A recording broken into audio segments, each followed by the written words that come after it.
Good morning, everybody. Auronnj here with another Honkai Star Rail video, and today I'm going full teacher mode. I'm putting my teacher vest on, and I'm going to give the developers a grade for the upcoming Jing Yuan and his lightcone banners. It's totally subjective, no rubric exists here, but you know what? I want to give them a grade. Let me tell you what I think about these in A, B, C, D, or F format. To give you an idea, if I was to grade Butterfly on Swordtip, the Seela banner, I would give it a B-. And you might be thinking, that's crazy, Seela's the best character in the game, how are you giving her banner a B-? Well look, Seela's an obvious A+.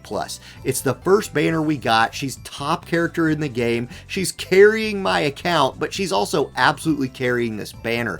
The 4-star characters that come along with her, I don't think anybody was losing their mind over pulling a Hook or a Pela, so they definitely drug the grade down a little bit, and the most useful 4-star character on this banner was Natasha, in my opinion, who we already picked up for free. I could have very easily given the Butterfly on Swordtip a C+ as a grade, or even a C, but I'm being generous because the game first came out, and that's not what we're here to talk about in this video. We are here to talk about Jing Yuan's 2 banners, or more specifically, his banner and his lightcone banner. So let's look at those real quick and start breaking it down. Jing Yuan's character banner. He's absolutely going to be an A himself. He's on that tier with Seela as the best, one of the best 2 carries in the game alongside her when he drops. That's points for him. He's an A. The difference between his banner and why people are thinking it's so good and Seela's banner has everything to do with the 4-star. So I'm going to give each one of them a grade as well.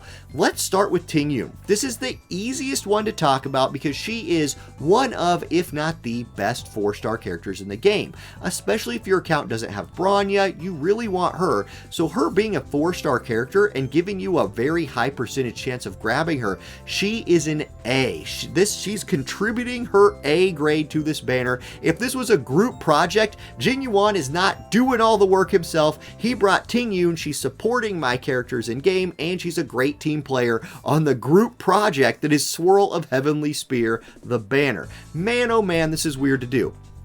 Next up, let's talk about Xu Sheng. Now, a lot of people are very excited about Xu Sheng. She's a great 4-star character. She is not on that same tier as a Seela or a Jing Yuan, but we don't exactly have a ton of great physical damage carries. Clara's probably the best one, and she's a very specific role and build. I'm going to give Xu Sheng a B. I think she's a good character. I think if you're pulling her, especially if it's your first or second copy, that does dock her grade a little bit. Why she's not like an A-, because I really think you need to get her twice to fully take advantage of her. So I'm going to give her a B, not like an A-. You gotta pick her up twice. I don't have her as highly rated as Jing Yuan. Still, she is contributing to this banner. And then you have March 7th. Now, March 7th is a character we've already gotten for free, so that definitely hurts her grade on the banner. And it seems like they're going to be giving us one of the free characters on every banner, so I'm not going to hold that against her too much. However, she is a character that I don't really love a ton of her Eidolons. I don't know that any of them really change what she does. Her Eidolon 6, adding that little heal to her shield is nice, but if you pull March 7th on this banner, that's definitely the one where you're like, oh man, dang it, I would have probably been aiming for somebody else. So I'm going to give her a C-. She's still a good character, but barely a passing grade in this case. Overall, if I was to rate the Jing Yuan character banner as a whole, I would give it an A. This is a banner with 2 4-star characters that you'd be happy to pull and one of the top 2 carries in the game. I don't think I just blew anybody's mind. The only thing keeping this banner from being an A+ is March 7th, and you know, again, you're gonna be a little disappointed if you pull her. You're not gonna be that disappointed. I think if this banner had come out in like a year from now, where people have already picked up copies of Jing Yuan and Xu Sheng, you probably aren't giving it that high of a grade, or I'm probably not giving it that high of a grade. Still, we exist in the state of the game we exist in, and I think anybody would be happy to hit 2 of these 4 stars, and Jing Yuan is a prize in himself. Now, we have the other Branner. We got the other Branner coming out here. Brilliant Fixation. This is Jing Yuan's vision card before dawn. It's that vision card. What game am I playing? It's his light cone coming out here. It's really tough, by the way, for me to stop calling all of these card-shaped things cards. They look like cards. They just do.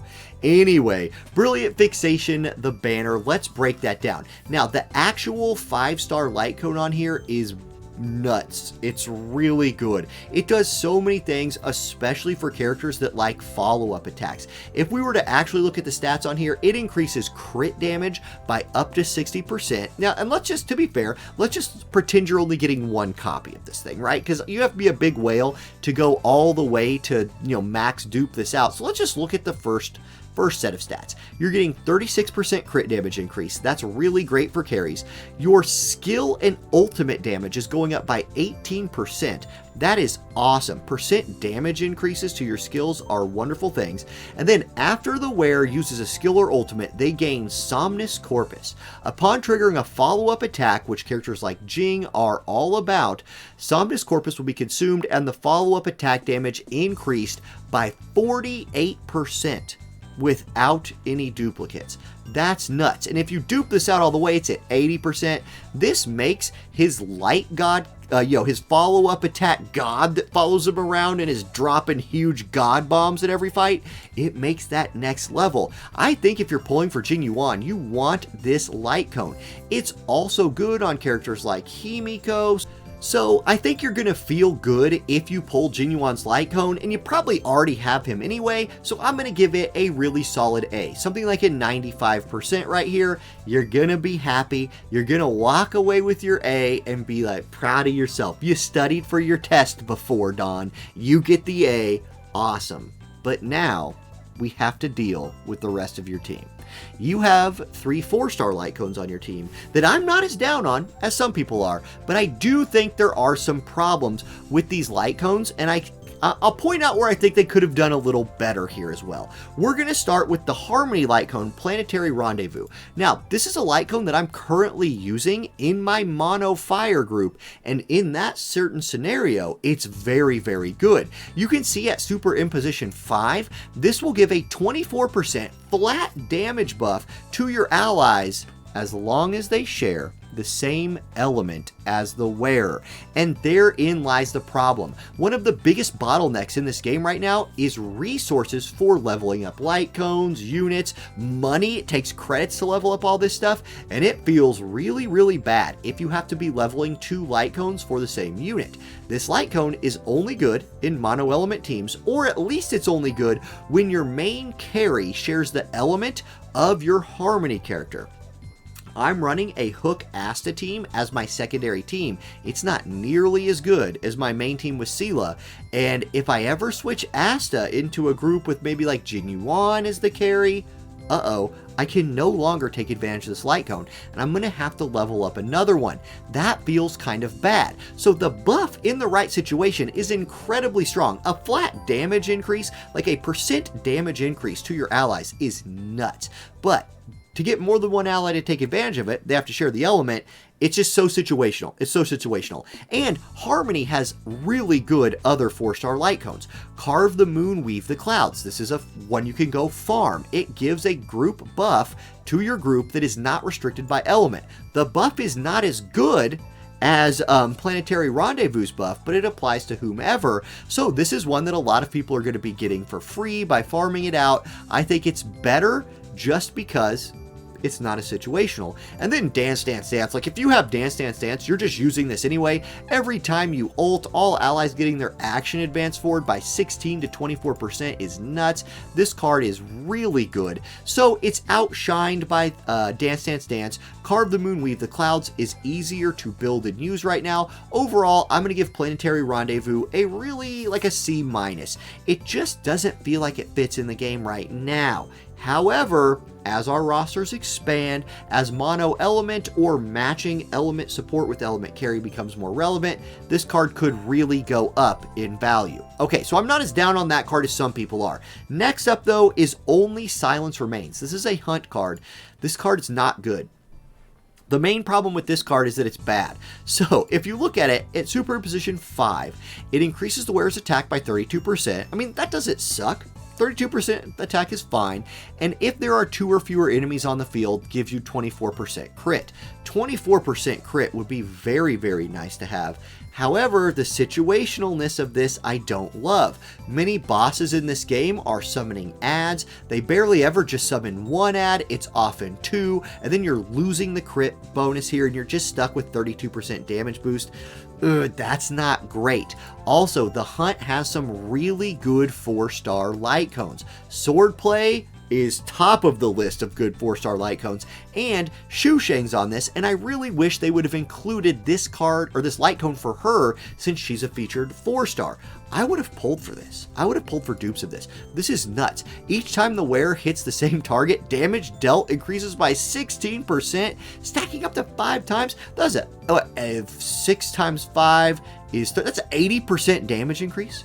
80%? That's crazy. That's insanely good. I love this light cone. If it had been on the banner, my grade for the banner would have gone up dramatically. Instead, we got Only Silence Remains. Also, subscribe for more, pretty dang good as well. This could have been another option on here. Instead, it's not. So I think they just kind of whiffed on this one. I think Only Silence Remains is the worst 4-star light cone of the hunt group. So I'm going to give it a D-. I don't give it an F, because it exists in the world. And you know what? I believe in giving people who try to grade. Plus, crit is valuable if there is a situation where you can get 24% crit or even 12 or some number in between. Crit can be hard to build up right now with gear kind of being where it is. So it's a nice look. If it's all you got, you could use it D-. Okay, let's move on though to the Preservation light cone. Now, this is also one that I'm not as down on as other people. This one is day 1 of my new life. It features March 7th, and it is a very good light cone for her. Someone like March 7th is all about passing aggro off to somebody else, Clara, Fire MC, something like that, and shielding them. By giving her more defense, it will increase the value of her shield, and it gives her damage resist to the whole rest of the group. After entering battle, increase damage resist of all allies by 8%. It goes all the way up to 12. Now look, when March 7th is running alongside somebody that's not Japard shields your whole group, and that's awesome. Fire MC also shields your whole group, but not nearly as much as Japard. If you're running like a March 7th Fire MC team right here, you're now also providing damage resistance to your team. It's another way of keeping them alive. I actually think this is a very good 4-star light cone.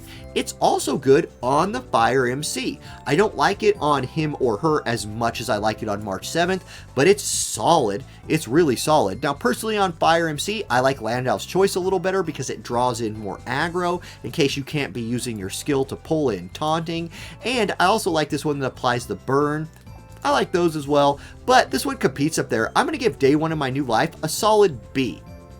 Okay, let's stop messing around and give this Brilliant Fixation Event Warp an overall grade. I'm going to give it a C-. The fact that there's a light cone on here that as a 4-star light cone I think is just a whiff really brings the grade down a little bit. The 5-star light cone carries the banner. I like the Preservation light cone a lot. And then the Asta light cone, the Harmony one, is so situational in a type and place in this game right now where I don't feel like you have the resources to build into situational stuff. That brings the grade down a little bit itself. Overall, C-. I'm not as negative on this banner as some other people are, but I also can take advantage of that Asta light cone because I am building a mono fire team. I just need to get Himiko. Can somebody just give me a copy of Himiko so I can truly test out mono fire right now? I can't afford to go whale on the main banner. So anyway, that's my grade for those. And I want to point out, the Brilliant Fixation Event Warp is now on. They also called it that for Seela's light cone. Is it just always called that? I don't know. Okay, if you liked this format of video, please let me know. I've never done grades for banners before. That felt interesting, and it's totally subjective, so it's mostly just my thoughts on the banners. Let me know how you felt about it. Thank you guys for watching. Have a great day, and I'll catch you next time. Peace.